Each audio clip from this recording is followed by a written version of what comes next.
Hello everyone. कल मैंने बात करी थी केजीएमई की, जो डॉक्यूमेंट रिलेटेड आपके सारे डाउट्स के बारे में कंप्लीट मैंने इन डेप्थ बताया था। अगर आपको नहीं पता है तो लास्ट वीडियो है, जाके देख लीजिए, नहीं तो लिंक में डिस्क्रिप्शन दे दूंगा। ठीक है, अब मैं इस वीडियो में बात करने जा रहा हूँ जो वेन्यू के बारे में, किसको डीवी देने जाना है। ठीक है, ये बहुत इंपॉर्टेंट है कि किसको डीवी देने जाना है। अब बात करते हैं पोस्ट वाइज। ठीक है, सबसे पहले बात करता हूं मैं जिसका 22 तारीख को डीवी है, 22 दिसंबर। ठीक है, 4 शिफ्ट मतलब मंडे को ही है। ठीक है, और 4 पोस्ट है जिनका डीवी है 22 तारीख को।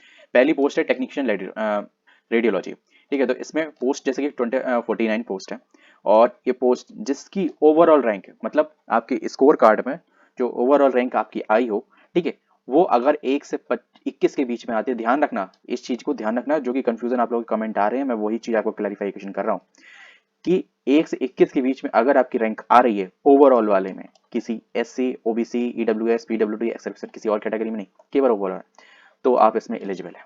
ठीक है, आपको डीवी देने जाना है। ठीक है, आपके पास मेल आएगा कि नहीं आएगा मुझे नहीं पता। अभी एक कमेंट आया था कि उस पर्सन ने कहा कि मेरे पास मेल आया है, तो मैंने उससे रिक्वेस्ट की है कि अगर आपके पास मेल आया है, उसने कुछ कंसर्न पूछा है, मुझे दिमाग में नहीं आ रहा कंसर्न क्या था, आई थिंक कोई सर्टिफिकेट के रिगार्डिंग ही था, है ना। ये पूछा है कि मतलब ऐसा ऐसा करना कि नहीं है, तो मेरे को मेल में ऐसे ऐसे बोला है। तो मैंने ये कहा कि आप प्लीज़ अपना मेल, अगर आपकी इच्छा हो तो अपना मेल फॉरवर्ड कीजिए, ताकि मैं उसको कंसर्न को क्लैरिफाई भी कर पाऊँ, और उसके साथ साथ आप सबके डाउट्स भी उससे रिलेटेड क्लियर हो जाएंगे, है ना। नेक्स्ट बात करते हैं इसी पोस्ट में एससी, ओबीसी एंड ईडब्ल्यूएस। अब बहुत से लोग कंसर्न कर रहे हैं कि पीडब्ल्यूडी में सर कोई सीट नहीं आई, एक्स सर्विसमैन में भी कोई सीट नहीं आई। मे बी ये हो सकता है कि कोई सीट नहीं रही हो, ठीक है, नोटिफिकेशन में, और मे बी ये भी हो सकता है कि जो सीट रही हो वो बैकएंड में भर गई हो। Hope you understand what I am saying, है ना। तो अब बात करते हैं यहाँ पे हम एससी, ओबीसी और ईडब्ल्यूएस की, जो इस पोस्ट में दिया गया रेडियोलॉजी वाले में। ठीक है, तो इसमें सीन ये है कि जिसकी एससी में रैंक 1 हो या 14 हो या दोनों के बीच में हो, तो आपको जाना है। अब यहाँ पे, और ऐसा ही ओबीसी में करना है, ऐसा ही ईडब्ल्यूएस में करना है। अब यहाँ पे कई लोगों का कंसर्न है कि सर इसमें पोस्ट तो कम है, और इनका टोटल ऑब्वियसली, जैसे मैंने कहा था, टोटल आपको पहले बताया था कि जैसे इनका टोटल करें तो 49 से ज्यादा हो रहा है एडवर्टाइजमेंट पोस्ट से। तो उसका एक रीजन हो सकता है कि उन्होंने एक लमसम कुछ कैंडिडेट ज्यादा बुलाए हों। ठीक है, जैसे कि किसी ने कहा है कि इसमें लगभग 10 पोस्ट है, यानी क्या, ठीक है, तो 10 पोस्ट है, तो लेकिन इसमें 17 तक वाले क्यों बुलाए गए हैं। एक सीन ये है कि आप किसी बंदे की ओबीसी में रैंक 2 हो और इसमें रैंक 4 हो, तो वो इसमें ग्रैब हो जाएगा, है ना। ईडब्ल्यूएस में रैंक 1 है। एक कैंडिडेट था जिसने जिसने ये कहा था कि मेरी ईडब्ल्यूएस में रैंक 5 है ना, और नहीं नहीं नहीं, ईडब्ल्यूएस में रैंक 4 है और ओवरऑल में रैंक 5 है। ठीक है, तो ये कंसर्न था उसका। तो वो अब ईडब्ल्यूएस का है जरूर, उसने फॉर्म जरूर अप्लाई किया, लेकिन वो यूआर में सेलेक्ट हो जाएगा। यही सीन है होता। अब इसमें क्या होगा, इस चीज से क्या होगा कि जो बचे हुए कैंडिडेट है, कि जैसे ये उन्होंने इसलिए कर दिया होगा कि उन्हें बार बार शायद ना बुलाना पड़े। और इस दौरान ये भी हुआ है कि देखो, अब ये तो पता ही है आपको कि 31 मार्च का ये है, एग्जाम हुआ है। जून में एक ज्वाइनिंग भी हुई है। ठीक है, पैरामेडिकल की ही ज्वाइनिंग हुई है ना, और एसजीपीजीआई में हुई थी। और बीच में अभी एक आध एम्स वगैरह भी अभी टाई अप है, क्योंकि एम्स का भी जो डीवी चल रहा है, और मोस्टली ऑगस्ट ज्वाइनिंग वाला सीन है, वहाँ पे भी डीवी का ही ये सीन है। ठीक है, ऑलमोस्ट वहाँ पे एम्स का डीवी हो चुका है कईयों का। ठीक है, और कईयों का एक बड़ा इशू आ रहा है कि भाई सर 22 तारीख को ही मेरा डीवी है और 22 तारीख को ही मेरा एम्स में एग्जामिनेशन में।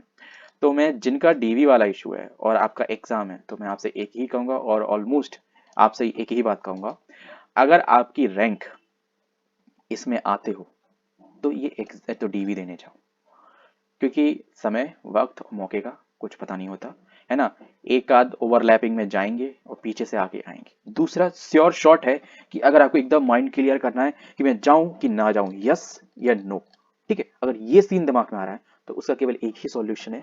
आप ये देखें कि मेरी ओवरऑल रैंक मेरी 10 है, या मान के चलते मेरी ओबीसी में रैंक 9 है, पोस्ट कितनी है, 11। क्या मैं सिलेक्टेड हूँ, कोई डाउट है इसमें, नहीं, तो पक्का इसमें जाओ, फटाफट से ज्वाइनिंग लो, ये रेस से थोड़ा बाहर निकलो, और इससे अपग्रेड वाली जो पोस्ट हैं या फिर जो और हाई लेवल की पोस्ट है उन पे फोकस करो। ठीक है, अब ऐसा तो है नहीं कि अगर आप केजीएमयू में जाएंगे सेम पोस्ट ग्रेड पे और एम्स में जाएंगे सॉरी, तो क्या दोनों में आपको क्या अलग अलग सैलरी मिलेगी? देखो, ऑलमोस्ट नियर अबाउट सेम मिलेगी। एम्स दिल्ली की सैलरी का जो क्राइटेरिया है वो थोड़ा डिफरेंट हो सकता है, क्योंकि भैया वो देश की राजधानी है। है ना। पर आप केजीएमयू यूपी की राजधानी है, जिससे पूरी इंडिया की सीटें डिसाइड होती हैं, कौन पीएम बनेगा, कौन सीएम बनेगा, कौन क्या बनेगा, सब डिसाइड होता है। तो यूपी की भी राजधानी लखनऊ को आप कम ना समझें। तो आपको जो सैलरी का है वो कुछ ऐसा ड्रास्टिक डिफरेंस नहीं मिलेगा।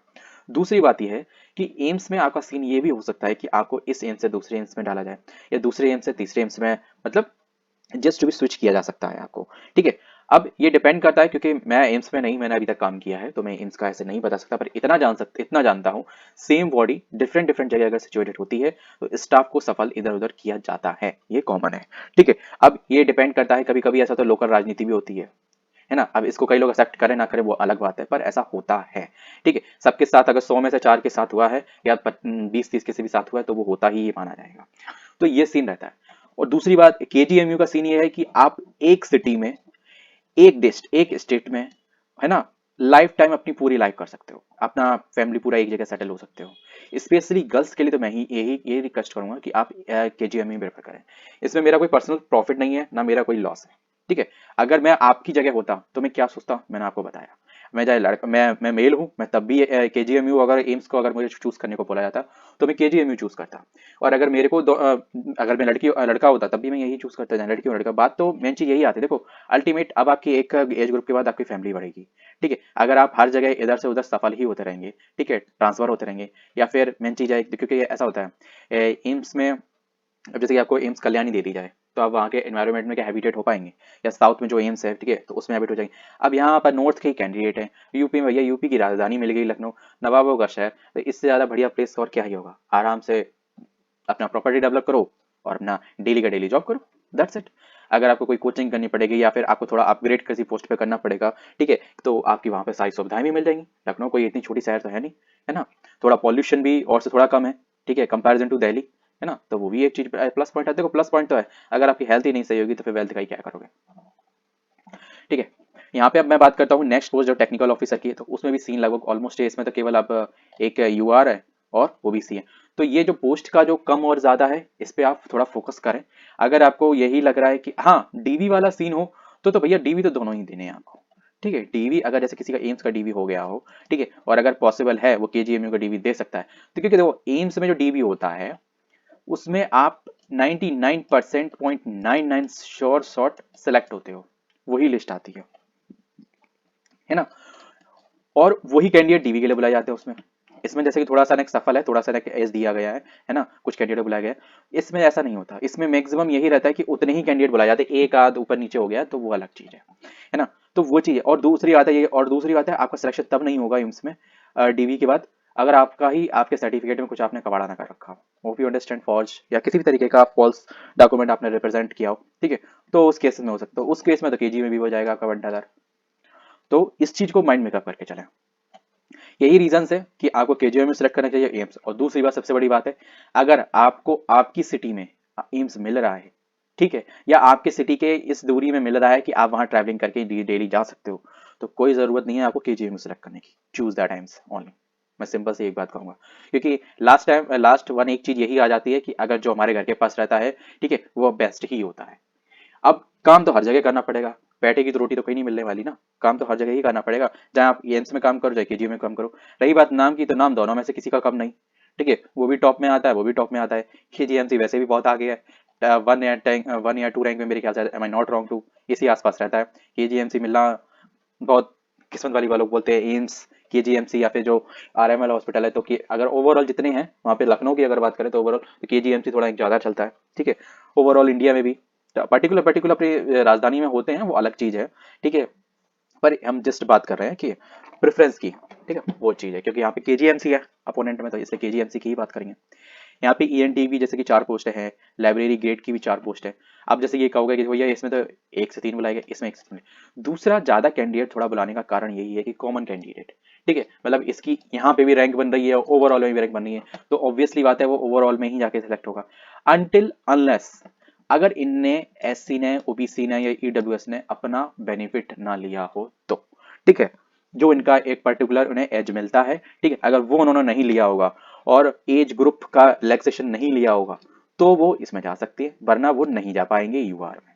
ठीक है, यही चीज ऑलमोस्ट लागू होती है। अब जैसे कि कईयों का ऐसा हो सकता है भैया देखो, डीवी आपका ये जरूरी नहीं कि 22 को ही हो, आपका 23 को भी डीवी हो सकता है ना। तो 23 को डीवी हो तो 23 को डीवी देख लो। तो 23 को डीवी आपका है, जैसे कि ये टेक्नीशियन का है और फार्मासिस्ट का है, तो फार्मासिस्ट वालों के लिए तो बढ़िया है ना भाई, आपका पेपर भी नहीं है।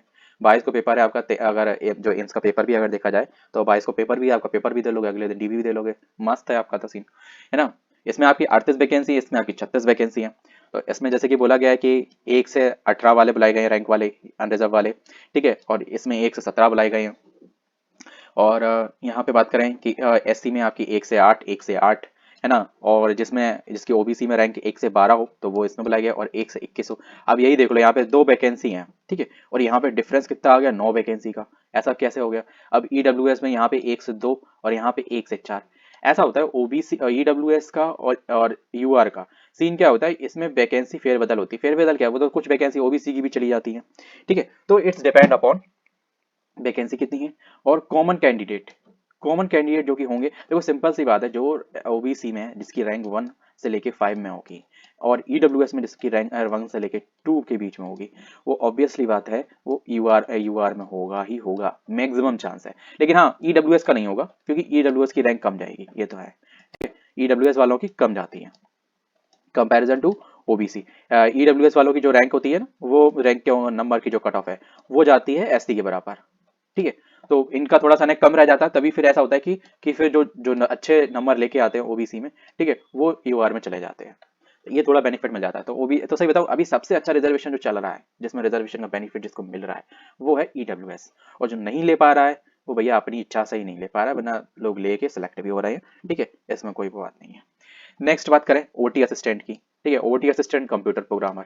अब एक सब्सक्राइबर है, उनका डाउट था कि भाई इसमें कंप्यूटर प्रोग्रामर में डॉक्यूमेंट से रिलेटेड था, पर मैं बता दूं उनको, कोई सर्टिफिकेट मतलब रजिस्ट्रेशन होता है? नहीं होता भाई। रजिस्ट्रेशन हर पोस्ट के लिए वैलिड नहीं होता, और ना हर पोस्ट में वैलिड मतलब रजिस्ट्रेशन होता है। जैसे कि फॉर एग्जांपल हम मान के चलते फार्मासिस्ट है, पीसीआई में इसका अगर रजिस्ट्रेशन नहीं होगा, तो वो किसी भी गवर्नमेंट पोस्ट के लिए एलिजिबल नहीं है। मैंने खुद, मेरा लगभग 1.5 से 2 साल में आ पाया था, तो उस बीच में लगभग मेरे को 3 वैकेंसी क्रॉस हुई थी। एक दो डीएसएसबी में थी, और एक यूपी में निकली थी, उसकी एनआरएचएम वाली, है ना। बाई मिस्टेक उसमें डिप्लोमा भी मांगा गया था, ये भी था, लेकिन दिल्ली वाले में एलिजिबल था। बट मेरा रजिस्ट्रेशन नहीं था, तो भले मैंने फॉर्म भर दिया था, लेकिन मैं एलिजिबल नहीं था, क्योंकि उसमें ये साफ साफ पूछा गया था, आर यू हैव रजिस्ट्रेशन, तो मैंने यस तो बोल दिया, ठीक है। तो मैंने कहा मैंने अप्लाई कर दिया, मैंने अपनी प्रोसेस कर दी, अगर मैं एक्सप्लेनेशन करूंगा तो मेरा वो भी एक तरीके से वैलिड मान लिया जाएगा। लेकिन अनटिल नाउ वो वहां पे जाके आगे कैंडिडेट कैंसिल हो जाता, और मेरे ख्याल से मेरा हो जाता, क्योंकि जब तक इसका डीवी आया था दिल्ली वाले का, है ना, उसके 1 महीने पहले ही मेरा आया था। कोविड के दौरान अगर आपको ध्यान हो तो जुलाई में हुआ था, जुलाई 2020 में इसका डीवी हुआ था, डीएसएस में जो 300 प्लस वैकेंसी आई थी, है ना। और मेरा मेरा आ गया था शायद मई में, अप्रैल में आ गया था, ठीक है। तो डीवी में तो मैं हो जाता मेरा ख्याल से। अब लेकिन जब पेपर ही नहीं बाई मिस्टेक दे पाए, बाई मिस्टेक क्यों नहीं दे पाए, दे नहीं पाए, पता नहीं क्या कंसर्न था, अब दिमाग में नहीं आ रहा, पर दे नहीं पाए थे। इट्स लक, या फिर ये कह सकते हो कि माइंड में ये था कि यार यार एलिजिबल ही नहीं है अभी, तो फिर कैसे देंगे, कुछ भी कह सकता हूँ, क्या रीजन था ये मुझे नहीं ध्यान है, पर हाँ स्ट्रॉन्ग रीजन था। नेक्स्ट, यही सीन आपके लिए नहीं होता, चाहे कंप्यूटर प्रोग्रामर हो या फिर कोई भी पोस्ट हो, ठीक है, जिसमें रजिस्ट्रेशन मैंडेटरी है, उन्हीं को रजिस्ट्रेशन दिखाना है, बाकी और किसी के लिए भी रजिस्ट्रेशन मैंडेटरी नहीं है, ठीक है। आपके में होता ही नहीं होगा रजिस्ट्रेशन, सिंपल सी बात है। अब ओटी असिस्टेंट है, अब इसमें इनका अगर टेक्नीशियन में अगर इसका रजिस्ट्रेशन होता होगा तो होगा। अब जैसे कि नर्सिंग का है, नर्सिंग में होता है, डॉक्टर का है, एमसीआई में होता है, ठीक है। अब आप जब किसी तो जिनका होता है उन्हीं का ही मांगना है, जिनका नहीं होता उनका कोई दिक्कत है, उनका केवल जो आपकी डिग्री है वही है, ठीक है। नेक्स्ट, जैसे कि आपकी 7 पोस्ट है, अब इसमें कि जैसे कि कोई बंदा था राहुल करके, आई थिंक, है ना, उसकी शायद 1-2 रैंक है, जने 4 रैंक है, ऐसे ही कुछ है ना। वो इसमें आ रहा है, यूआर में आ रहा है, इतना मुझे पता है, ठीक है। तो अकॉर्डिंग टू द रैंक, है ना, तो वो इसमें आ रहा था, तो फिर वो इसमें आ रहा था। तो ये जो उनके उसके डाउट्स थे, मैंने होपफुली मैंने आके कंक्लूड कर दिया हूँ। फिर भी अगर मैं आप लोगों से कह रहा हूँ, अगर आप लोगों को कोई भी डाउट हो, तो मैं टेलीग्राम चैनल का मैंने लिंक मैंने तो मेल में दिया था, ठीक है। तो हाँ, एक मेल का और आपको जवाब दे दूँ, एक मेल कैंडिडेट आया था, मेल में आया था, एक मेल आया था मॉर्निंग में, है ना, उसका आपको जवाब दे दूँ, नाम तो नहीं दिमाग में आ रहा, पर मेल ही खोल लेता हूँ मैं। योगेंद्र सिंह करके है, योगेंद्र सिंह करके कैंडिडेट है, ठीक है। तो सिंह योगेंद्र, कूल, ठीक है, मेल आईडी है इनकी। तो इन्होंने बोला कि how download the score card of KGMU, the web page he download करना पड़ेगा स्कोर कार्ड के लिए क्या? देखो, तुम वहां पे जाओगे, ठीक है, एक राइट साइड में ऊपर प्रिंट का ऑप्शन मिलेगा, ठीक है। तो अगर प्रिंट का ऑप्शन नहीं मिलता है, तो just to be click right, page download हो जाएगा, उससे कोई फर्क नहीं पड़ता। आपको अपना स्कोर कार्ड ही चाहिए, दैट्स इट। उससे कोई फर्क नहीं है कि उसमें ऊपर क्या लोगो आ रहा है कि नहीं आ रहा है, डजंट मैटर।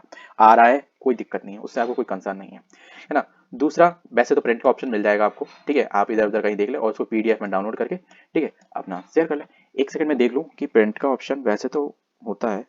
मैंने अपना डाउनलोड किया हुआ है ना, स्क्रीनशॉट, रिजल्ट, रिजल्ट, एक सेकंड एक सेकंड, स्क्रीनशॉट कहाँ गया? ये रिजल्ट, रिजल्ट तो अभी ही आया था ना, स्कोर कार्ड। मैंने अपना स्कोर कार्ड शायद डिलीट मार दिया। कोई देख ना ले। नहीं होगा तो अभी रिसेंटली मुझे मिल नहीं रहा है, डिलीट तो मैं नहीं मारता। मैं इन सब चीज़ों को देखता हूँ बार बार, ताकि करे भाई मेरी औकात कहाँ पे है अभी, मैं अभी कहाँ हूँ। ठीक है, भले गलती हमेशा हमारी नहीं होती, पर हमें पता होना चाहिए कि हम कहाँ हैं। चलो वेन्यू को तो आपको पता ही होगा, कलाम सेंटर KGMU लखनऊ। ठीक है, डॉक्यूमेंट वेरिफिकेशन का टाइमिंग सुबह 11 से लेकर शाम को 3 बजे तक है। रिपोर्टिंग टाइम 10:30 बजे। आपको हर हालत में 10 बजे पहुंच जाना। ठीक है, कहीं पे भी हो, यूपी में हो, यूपी से बाहर की हो, कहीं पे भी हो, 10 बजे तक पहुंच जाना। ठीक है, आप जैसे कि स्टार्टिंग में आप देख सकते हैं कि 4 पोस्टों का है एक ही दिन।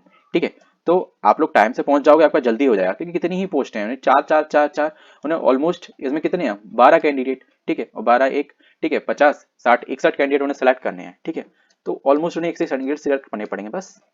तो वो चीज़ नहीं है ना, तो ये चीज़ हमको पता होनी चाहिए। अब इसमें देख लो 8 से 14, इसमें 74 कैंडिडेट है। ठीक है, और इसमें 7 5 12 72 कैंडिडेट है। तो it's to be depend upon कितनी वैकेंसी है और कितने कैंडिडेट आएंगे। तो 61 है तो ऑलमोस्ट 100 के आसपास ही कैंडिडेट वहां पहुंच जाएंगे टीवी के लिए, है ना। तो 100 कैंडिडेट तो आराम से एडजस्ट हो जाएंगे। तो और आपके लिए ये था कि ये कॉल फॉर डॉक्यूमेंट वेरिफिकेशन है। ठीक है, एनी एब्सेंस अगर आप नहीं ज्वाइन करते हो पर्टिकुलर डे में, ठीक है, तो आपको ये मानना चाहिए कि आपको उस जॉब की जरूरत नहीं है। ठीक है, कोई भी अदर चांस नहीं मिलेगा। अब एक लोगों का सबसे बड़ा डाउट है कि भाई नेक्स्ट लिस्ट आएगी कि नहीं आएगी। देखो, ये कंप्लीटली मैंने लगभग हर वीडियो में अपने आप कमेंट पूछते हो तो मैंने शायद उसमें बताया होगा, पर एक लाइन है जो क्लियर कट इस बात को क्लियर कर देती है आपके डाउट को। It's completely depend upon how many candidate go for the TV. ठीक है, और वो कितने एलिजिबल हैं। अगर यहाँ पे एलिजिबल कैंडिडेट नहीं मिलते हैं तो बिल्कुल आएगा।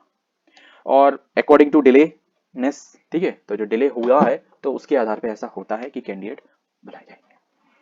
अब नहीं भी हो सकता है, नहीं होने के चांसेस दोनों ही कंडीशन हमें माइंड मेकअप करना पड़ेगा। पर इतना मैं कह सकता हूँ, जो भी ये जो रैंक है, ये जो रैंक आपको दी गई है, ठीक है, ये जो रैंक है, तो इसके आसपास के, जैसे कि 21 इसकी रैंक है, 31 तक वाले, 14 है 24 वाले, 17 है 27 वाले, 6 10 तक रेडी रहे आप। ठीक है, डॉक्यूमेंट अपने प्रॉपर करके रेडी रहे। आ जाए तो कर देना, नहीं तो एम्स वाले में चले जाना। ठीक है, दैट्स इट, है ना। परेशान ना हो कि मतलब आपके पास अभी 3 4 मौके हैं। RML की वैकेंसी आई है, उसमें भर दो।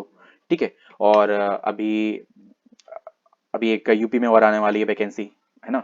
और क्या बात कर रहा हूँ, आर वो SGPGI में भी आएगी, है ना। और जस्ट अभी जो वैकेंसी दिमाग में बोलना है वही भूल गया यार। हाँ, एम्स का देखो, एम्स का भी अच्छा खासा आने वाला है। हाँ, और दूसरा SSC का आने वाला है। SSC का कैलेंडर रिलीज हुआ है, तो उसमें मल्टीपल पैरामेडिकल की पोस्ट होती हैं, फेस वाला एग्जामिनेशन। ठीक है, अब कई लोग कहेंगे कि भाई मुझे क्या अंडरवन निकोबर पेपर देने आना पड़ेगा क्या। देखो अभी इसमें मैं नहीं कुछ कर सकता, I am not the head of the SSC। ठीक है, तो वो जो चीज़ था वो मेरे हाथ में नहीं है, पर वैकेंसी है कि हाँ ये आएंगी, इतना मैं पक्का कह सकता हूँ। और रही बात DSSP, यही मैं कह रहा था, मैं भूल गया था, DSSP में भी आने वाली है वैकेंसी। तो वी रेडी फॉर दैट। जो हो गया सो ठीक है, हुआ तो ठीक है, नहीं हुआ तो next move on to next post. ठीक है, एम्स के भी एग्जाम है 22 23 24 को। अगर इनमें नहीं हुआ है तो एक बात समझो, इन्हीं के रिवेंज में पक्का वाला पेपर देके आना। आपको अगर नहीं पता हो तो एग्जाम शेड्यूल इशू हो चुका है, और पर्टिकुलर पोस्ट कोड के अकॉर्डिंग पर्टिकुलर डे में एग्जामिनेशन है। ऐसा नहीं है कि सबका सेम डे में एग्जामिनेशन है। पता हो आपको 22 23 और 24 को ही एग्जामिनेशन है। ठीक है, पर हर पोस्ट का हर डे नहीं है।